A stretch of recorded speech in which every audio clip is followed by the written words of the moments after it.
So welcome everybody to the May 7th Ortelius Architecture meeting. Um, Not a lot of changes from last week from a coding perspective. Uh, like I said last week, I was able to clean up the SAS version, um, and I do need to work on. Sasha mentioned that his company that he's working for is running on Azure. So I need to look at the Terraform piece for the Azure provisioning over there. And I have to check to see if we can get a some Azure credits for some testing. It's been a while since we've been out on Azure. Um, Not a high priority, but it's on the to-do list. I did clean up the data in the database and make the fix to keep the duplicate S-bombs from being generated. We went from like 3 gig of S-bombs to a couple to like 100 meg. So uh, big cleanup that happened on that front. Also, we what was it, yesterday?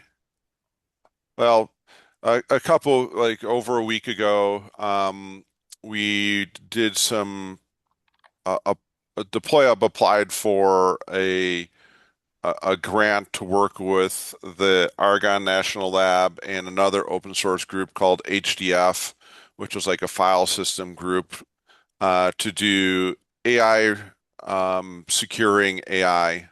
And in that process, I got uh, deep into the weeds with AI bombs and what's involved with those. So AI bombs is a new Cyclone DX has an AI bomb JSON structure, but nobody really has a good tool to generate them. So uh, you can get part of the way there, but what ends up happening is a lot of it depends on what's in Hugging Face. And when you're doing a proprietary LLM, you're not going to push it out the Hugging Face. So there's going to be some work down the road around AI bombs. Um, we did meet yesterday with IBM and Red Hat. The folks that were here our last meeting from IBM, they kind of gave us a demo of what they're working on. What they've been focusing on is at Red Hat specifically, is they get these S-bombs from vendors, and they recognize that the S-bombs are incomplete. So there's data missing in them, and they've developed a couple web front ends to upload a S-bomb, and then the front end goes through and parses the S-bomb and tries to do some validation against the S-bomb. You know, like are all the pearls all consistent, or are they all mangled? Are there licenses missing? Are there suppliers missing? That type of thing. Um, and then they did do some cross-referencing with some vulnerability data from OSV Dev.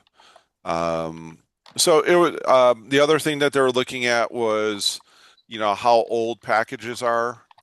So is this package that we're dependent upon 3 years old and has no maintainers? Kind of raising the red flag type of aspect. So um, we are going to meet with them in another 2 weeks about after CDCon to circle back around and see what data we can that we should include in Ortelius. One of the things that their platform that they put together is it doesn't include a back end.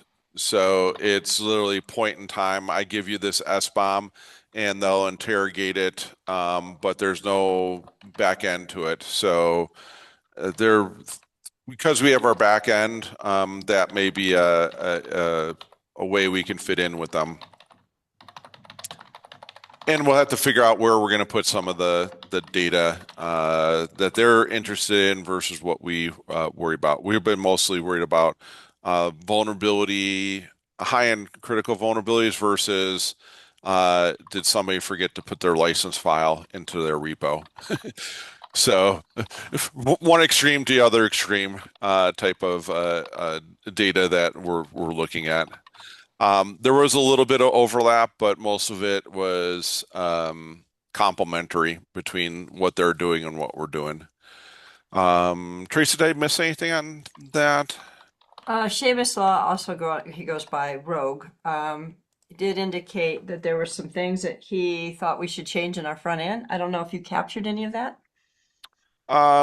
Yeah, I have to look at so basically if he was questioning how we handle the same vulnerability reported from different um, repositories. So, for example, if there's a vulnerability for Alpine, what happens is that same vulnerability is found in a Debian vulnerability database and also reported in like a GitHub uh, database.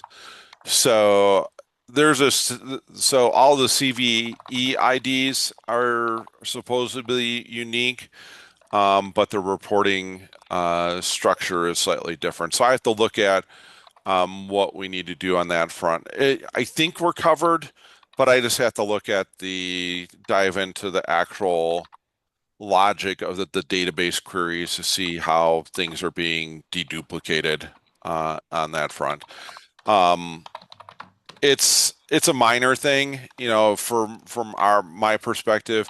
If we have the same CVE that's coming from a GitHub disclosure and coming from Alpine or ChainGuard, in our table that we list that the CVE is there's multiple rows. Um, I, for me, it's a minor thing to have that duplicated data. I'd rather have duplicated data than missing data. So, Yeah, exactly. um, that type of thing. So we may just end up adding a column to one of the tables. Um, so for right now, I don't really have any new coding tasks that are like need to be done. That could be one of them, Arvin. I'll let you know once I dive deeper into the changes needed for that deduplication thing. It'll be probably it would be in our GraphQL Golang code, or that's where more than likely will happen, and also some changes to the front end Next.js code. Most of that can be done by loading in both repos into like Claude or ChatGPT or Gemini and having one of those tools make the changes for you.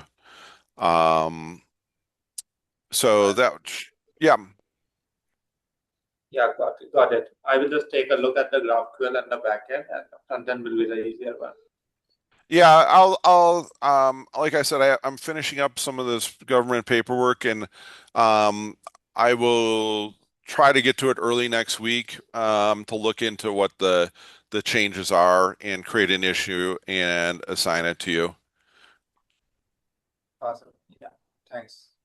Yeah, and a part of that is I need to uh figure out how we can do um a test database for you to work with. One of the things I forgot to mention, I did implement Arango backups. So basically a Rango dump of the database. So one of the good things is that ends up creating us basically a TGZ file that we can then import and pass around. So it's no longer like a Google bucket. Um, snapshot or anything like that. It's more portable to let us move things around. I just have to see if there's any proprietary data in there, which I don't think there is. Can I create a Docker container out of it? Yeah. So what you'll be able to do is once I just verify that database backup for any proprietary data in there, I'll be able to get that to you through a Google Drive so you can download it, and you'll be able to run a Rango locally using Docker. The front end and back end, you can either run in Docker just from the command line. So the development world's a lot easier than our old version. It can all be done in um, just in your Visual Studio editor. So what I'll do is I'll bring up a version of Visual Studio for the front end, a version of Visual Studio for the back end, and then a run Arango as just a Docker command. So it allows you to go ahead and debug and update things very easily. And that will be Okay. Yeah. and I have to update the blog and how to set that up. I think I did some of the updates to the blog to like the contributor documentation around that, but it's not 100% because I didn't include the database backup and restoring that. So big plus that we'll be able Okay. to have multiple people contributing to the code base in a very easy way. And like I said, Yeah. I use Claude for and Gemini, depending if I run out of tokens to make the changes to the coding. So basically, I go in, tell it what I want it to change, cut and paste that to my back into Visual Studio, test it, and then if I need more changes done or it didn't do something right, then I just go back to the chat prompt. I don't use like Claude Code yet, like Sasha does. I still have to get that set up. And Yeah. the I open also like orders. mostly use Node. It's Yeah, simple. Just yeah, exactly. So that's what we're kind of up to. I'm trying to think if there's anything else that we have. We're going to be at CDCon in the next week or so.